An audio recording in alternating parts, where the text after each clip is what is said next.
मित्रों, आप सभी यह अच्छी तरह जानते हैं कि माता सीता को गर्भावस्था में भगवान श्री राम का वियोग सहना पड़ा था और दर दर भटकना पड़ा था जंगल में। तो आइए आज जानते हैं कि माता सीता को क्यों भटकना पड़ा था, कौन सा पाप किया था और वो धोबी कौन था जिसने माता सीता को लांछन लगाया था, क्या था पूर्व जन्म का रहस्य। तो देर न करते हुए आइए हम कथा पर चलते हैं। रामायण सतकोटि अपारा ऐसा संतों ने कहा है। रामायण विभिन्न हैं और सब में दंत कथाएँ मिलती हैं, पर यह कथा आपको वाल्मीकि रामायण में मिलेगी। मित्रों, एक बार की बात है कि त्रेता युग में मिथिला में शीलध्वज नाम के राजा, जिन्हें जनक भी कहा जाता है, वो राज्य किया करते थे। उनके राज्य में सूखा पड़ गया था और काफ़ी दिनों तक सूखा रहा। तो उससे निपटने के लिए वे रात्रि में हल चला रहे थे। हल चलाते समय उन्हें एक घड़ा प्राप्त हुआ जिसमें बहुत ही सुंदर कन्या मिली। उन्हें कोई संतान न होने के कारण उस कन्या को राजा अपने घर ले आए और उसका नाम सीता रखा और उसे बड़े प्यार से पाला। धीरे धीरे सीता बड़ी हुई और जब सीता जी बड़ी हुई तो एक बार की बात है, वो अपने सहेलियों के साथ अपने वाटिका में घूमने गई थी, जहाँ पर उन्होंने देखा कि एक पेड़ की डाली पर दो सुख पक्षी अर्थात तोता और उसकी मादा पत्नी बैठी हुई थी। और मादा तोता जो थी वो बोल रही थी सीता जी के ही बारे में। वो बोल रही थी, सीता जी अचानक उनका ध्यान गया, वो सुन रही थी कि वो मादा पक्षी बता रही थी कि राजा शीलध्वज के यहाँ जानकी नाम की जो कन्या है उसका विवाह राम जी के साथ होगा, जो कि अत्यंत सुंदर और भगवान के स्वयं अवतार होंगे और श्रृंगी ऋषि के द्वारा पुत्रेष्ट यज्ञ में जन्म लेंगे और अपने अंशों सहित 4 भाइयों के रूप में राम जी का विवाह सीता जी के साथ होगा।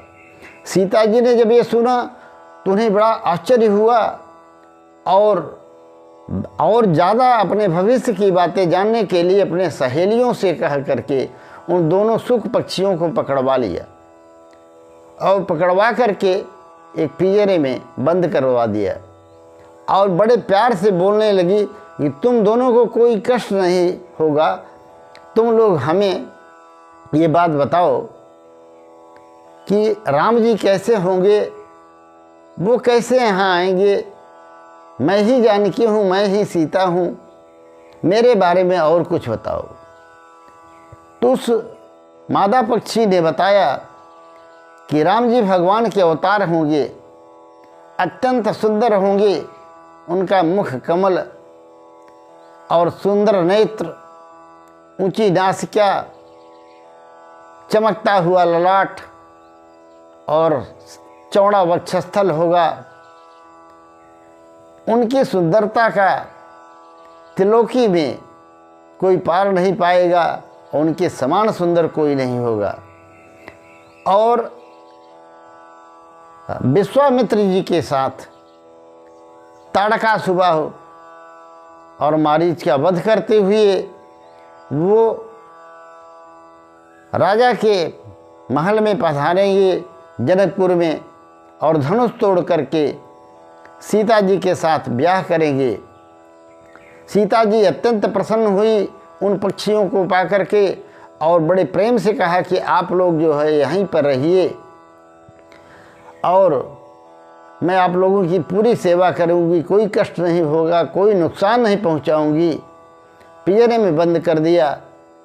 तब उस मादा पक्षी ने कहा कि मैं गर्भवती हूँ, इस समय आप मुझे जाने दीजिए, छोड़ दीजिए, मैं अपने स्थान पर जा कर के बच्चों को जन्म दूंगी। उसके बाद अगर आपकी इच्छा होगी, आज्ञा होगी तो मैं अवश्य आपके पास आऊँगी, परंतु इस समय आप मुझे जाने दी। पर सीता जी उस बात को नहीं मानी। उस मादा पक्षी को पिंजरे में बंद करके बड़ा आग्रह करने पर नर पक्षी को, नर तोते को छोड़ दिया। इधर मादा पक्षी को बड़ा क्रोध आया। उसने अपने मन ही मन सीता जी को श्राप दिया कि जिस तरह से गर्भावस्था में मुझे अपने पति का वियोग सहना पड़ रहा है, तुम्हें भी अपने जीवन में अवश्य भोगना पड़ेगा।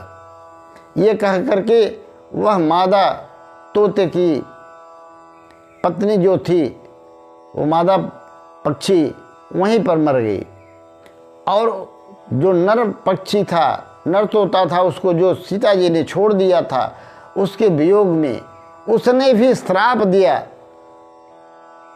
कि जिस तरह से तुमने हमारी पत्नी को कैद करके मुझसे विलग किया है और उसे कष्ट सहने पर मजबूर किया है, तुम्हें भी गर्भावस्था में वह दुख झेलना पड़ेगा और उसका कारण मैं ही बनूंगा और मैं मनुष्य रूप में अयोध्या नगरी में ही जन्म लूँगा और आपको अवश्य इस पाप की सज़ा भुगतनी पड़ेगी, जिसका कारण मैं स्वयं होऊंगा।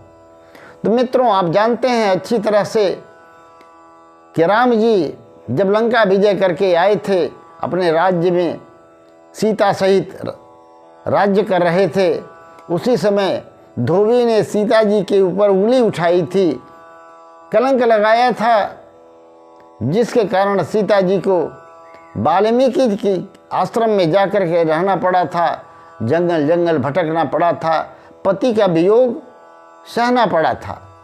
इसके अतिरिक्त एक और कथा मिलती है कि एक बार नारद जी को अभिमान हो गया कि मैंने काम को जीत लिया है और भगवान की माया से उन्हें एक शीलनिधि नाम के राजा की कन्या से प्रेम हो गया, जो कि माया की बनी हुई थी, भगवान की रचना थी।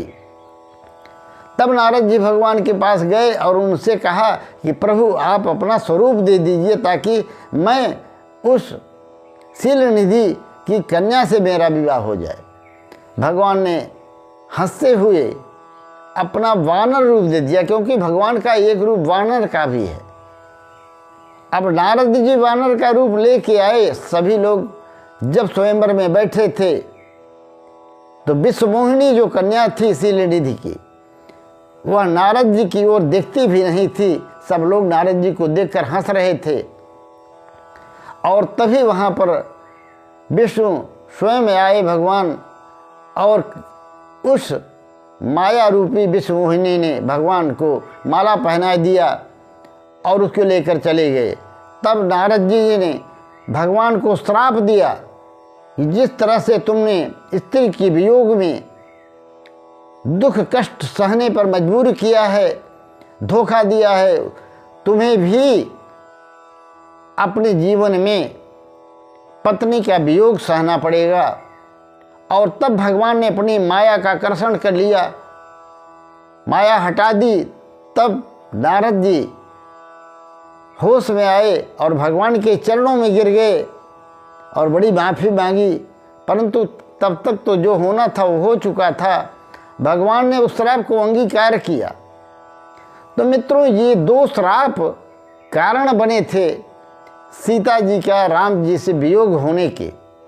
इनमें से कौन सा सत्य है, आप कमेंट करके अवश्य बताइएगा। वीडियो अच्छा लगा हो तो वीडियो को सब्सक्राइब लाइक करके कमेंट में जय श्री सीताराम अवश्य लिख दीजिएगा।